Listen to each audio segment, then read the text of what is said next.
સુરતમાં સ્થિત એક એવું અનોખું મંદિર કે જ્યાં ચમત્કાર નહીં પરંતુ આસ્થા અને વિશ્વાસ પર કામ થાય છે અને તમને જાણીને આશ્ચર્ય થશે પરંતુ આ મંદિરમાં પ્રસાદ તરીકે ચા પીવડાવવામાં આવે છે। જય માતાજી દોસ્તો, હું છું સુરતથી સુરતવાલા વ્લોગ્સ નિમેશ અને સ્વાગત છે તમારું આજના આપણા નવા એક્સપ્લોર વિડીયોમાં।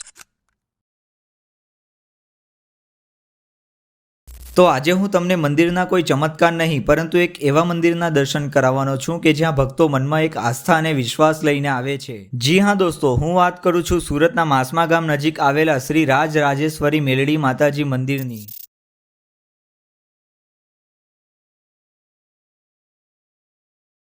માતાજીનું આ મંદિર આજથી લગભગ 22 વર્ષથી પણ વધારે જૂનું માનવામાં આવે છે। દોસ્તો, સ્ક્રીન પર તમને જે સ્તંભ દેખાય છે એ છે માતાજીનો ધ્વજ સ્તંભ અને કહેવાય છે કે આજથી ઘણા વર્ષો પહેલા આ જગ્યાએ નાના ડેરામાં માતાજીની પૂજા આરાધના કરવામાં આવતી। ત્યારબાદ 2014માં આ જગ્યા પર માતાજીનું વિશાળ મંદિરનું નિર્માણ થયું અને ગર્ભગૃહમાં મેલડી માતાજીની પ્રતિમા સ્થાપિત કરીને વિધિવત રીતે પૂજા કરવાની શરૂઆત થઈ। તો ચાલો દોસ્તો, સૌથી પહેલા હું મંદિરના ગર્ભગૃહમાં સ્થાપિત માં મેલડી માતાજીની પ્રતિમાના ઘર બેઠા તમને દર્શન કરાવું।